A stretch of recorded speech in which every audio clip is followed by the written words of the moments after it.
la neblina de una fría noche otoñal, Alejandro se aventuraba entre los matojos que llevaban al perímetro del convento de Santa Lucía, un lugar envuelto en sombras y silencio. Era un explorador urbano, siempre ávido de descubrir los vestigios del pasado olvidado. Con una linterna en una mano y una cámara colgando de su cuello, irradiaba una mezcla de temor y excitación. Las mentes de los curiosos suelen ser un imán para las leyendas, y esa noche, Alejandro había decidido enfrentarse a una de las más oscuras. El portón de hierro oxidado daba la bienvenida a una infraestructura delatada por el abandono. Cada paso que Alejandro daba, resonaba como un eco en los corredores desolados del antiguo convento. Las historias decían que aquellos que osaron penetrar sus muros, regresaron perturbados.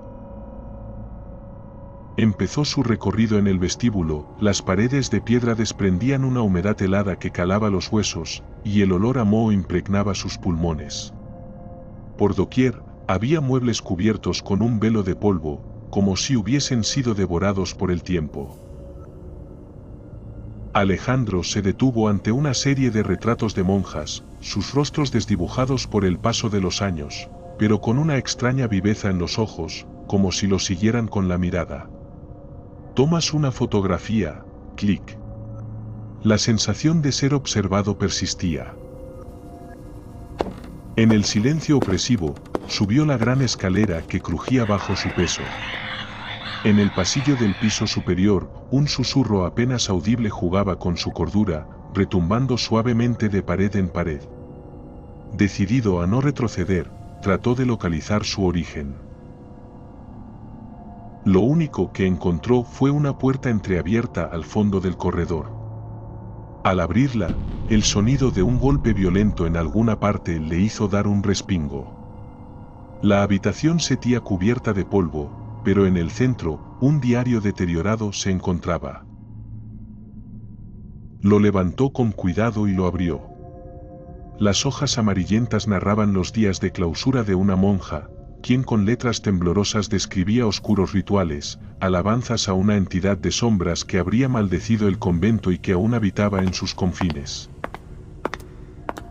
Lentos pasos resonaban cerca, haciendo eco en los pasillos a su espalda. El corazón luchaba por escaparle del pecho, pero instintivamente levantó la cámara, grabando todo a su alrededor, esperando captar lo invisible. Las puertas se cerraban de repente. Sombras escurridizas se burlaban al borde de su vista. Con cada palabra leída, su mente se sumía más en el miedo. El diario hablaba de una maldición, una figura oscura que había reclamado aquel lugar como suyo. De pronto, sintió un frío gélido a su lado. Miró, y una oscura presencia se materializó ante él, húmeda, y con un rostro que ninguna mente podía comprender. Intentó huir, pero era tarde. La figura, una amalgama de sombras y odio, lo arrastró hacia la penumbra. Los golpes retumbaban, el aire se cortó. En aquel instante, su cámara cayó al suelo, rodando hasta detenerse mirando directamente al horror que se desenvolvía. Las sombras parecían multiplicarse, y en el entrevisto de su grabación final, la figura de Alejandro desaparecía borrada en un negro absoluto. La noche se tragó su grito ahogado, y el convento recuperó su silencio sepulcral. El vídeo terminó con la oscuridad reinante, y el eco de un susurro grotesco que murmuraba desde el más allá. Aquel que se atreva a volver al convento de Santa Lucía enfrentará el mismo final. Así, su historia se convirtió en parte de la leyenda, un misterio que se extendía en las sombras de un tiempo detenido, aguardando al próximo curioso que se atreviera a cruzar su umbral.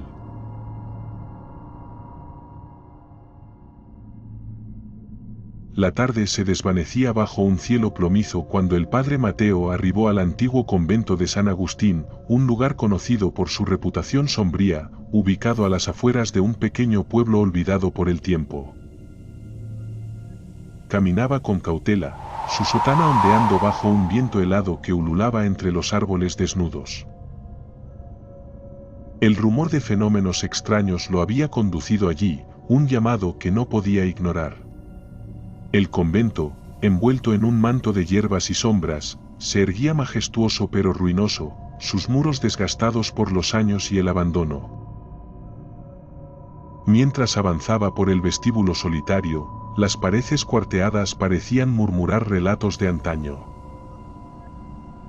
No fue hasta que la oscuridad cubrió por completo el edificio que los susurros se convirtieron en lamentos, y los pasos invisibles comenzaron a resonar por los pasillos vacíos. Mateo llevaba consigo un viejo crucifijo y una linterna que parpadeaba con nerviosismo, como si incluso la luz tuviese miedo. Sentía la temperatura caer brutalmente a medida que avanzaba, y fue entonces cuando los cánticos espectrales comenzaron a retumbar desde la profundidad de las paredes, un latín distorsionado que rezumaba dolor y penitencia. Eran monjas, condenadas a repetir una letanía de sufrimiento. Explorar el lugar resultó en un ejercicio de tormento. Puertas chirriantes se cerraban de golpe, y sombras alargadas se contorsionaban a lo largo de los muros, como si fuesen tentáculos de oscuridad que intentaban atraparlo. Mateo sentía una opresión pesada en su pecho, una sensación de maldad primigenia. Le fue imposible ignorar la presencia de una puerta al fondo del pasillo oeste, sellada con símbolos que no eran de este mundo. Figuras extrañas e inconsas palabras oscurecían su superficie de madera gastada. Una barrera que advertía de algo tan profano que incluso el viento se detenía frente a ella.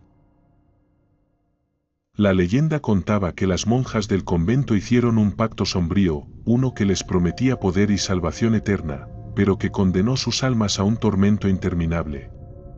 Con una oración temblorosa en los labios, Mateo se armó de valor e intentó abrirla. La puerta cedió con un crujido que resonó como un alarido.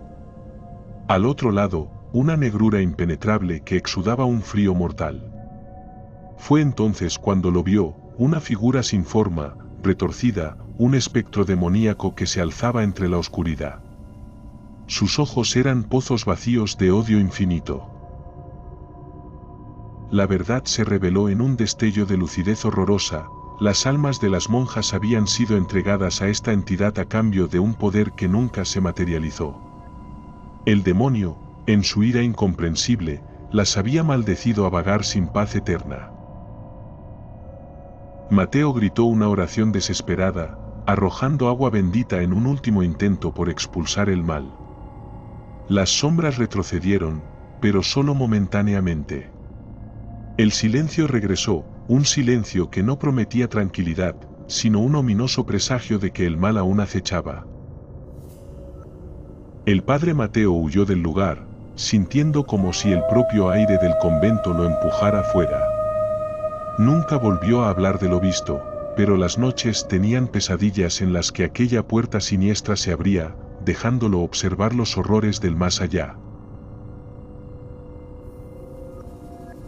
En lo profundo de las montañas, donde los límites del tiempo parecían desdibujarse, se erguía un convento solitario, olvidado por el mundo exterior. Durante siglos, los monjes habían vivido en un silencio penitente, susurrando oraciones en claustros helados bajo la tenue luz de las velas. Sin embargo, una oscura historia recorría sus muros, un relato tan antiguo como el mismo convento, la leyenda del monje sin rostro. El nuevo novicio, llamado Mateo, llegó al convento con el corazón pleno de devoción, pero pronto su fervor encontró un siniestro rival. Las primeras noches fueron tranquilas, el silencio solo interrumpido por el sutil canto del viento a través de las hendiduras. Pero, una madrugada fría, Mateo despertó al sonido de un golpe sordo, como si algo invisible impactara contra las paredes de piedra. El ruido reverberó hasta sus huesos, dejándolo paralizado de temor. Los monjes ancianos, cuando Mateo los interrogó, se sumieron en un mutismo inquietante. Sus ojos, sin embargo, hablaban de un miedo no revelado, como si el espectro mismo estuviera observándolos desde la penumbra. El silencio es nuestra protección, fue lo único que uno de ellos se atrevió a murmurar antes de volver a sumirse en la oración. Con cada noche que pasaba, los golpes se intensificaron, y junto a ellos, otros sonidos espectrales llenaron los pasadizos del convento. El eco de pasos descalzos resonaba en los largos corredores, persiguiendo a Mateo en sus sueños y sumiéndolo en una vigilia aterradora. Las velas, fieles guardianas de luz, comenzaban a apagarse sin razón aparente, sumergiendo el lugar en una oscuridad absoluta. Mateo comenzó a notar sombras que no parecían pertenecer a ningún cuerpo humano. Se deslizaban lentamente por las paredes, bailando al compás de un viento invisible que nunca sentía. En más de una ocasión, sintió una mirada fija y helada en su nuca, obligándolo a girarse de golpe, solo para encontrar el vacío. Una noche, determinado a descubrir la verdad que los ancianos se negaban a revelar, Mateo decidió enfrentar al espectro que atormentaba sus noches. Armado con una pequeña luz de vela, se adentró en el corazón del convento. Siguiendo los sonidos lúgubres que parecían llamarlo por su nombre.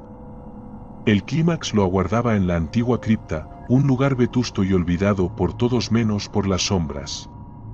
Allí, entre las penumbras, Mateo se enfrentó al monje sin rostro. No era un espectro de carne y hueso, sino una entidad de las mismas sombras, un reflejo distorsionado de aquellos que habían sucumbido a la desesperación y el olvido.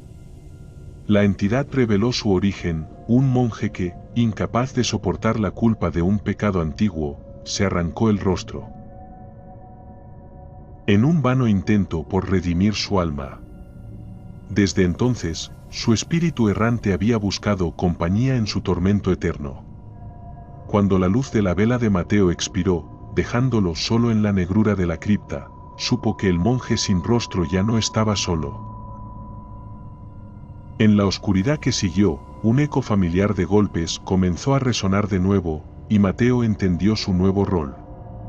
El convento, con sus leyes silenciosas, recibía un anhelo más que alimentar, y su propio rostro, ahora sin forma, se perdería junto al del espectro que lo acompañaba.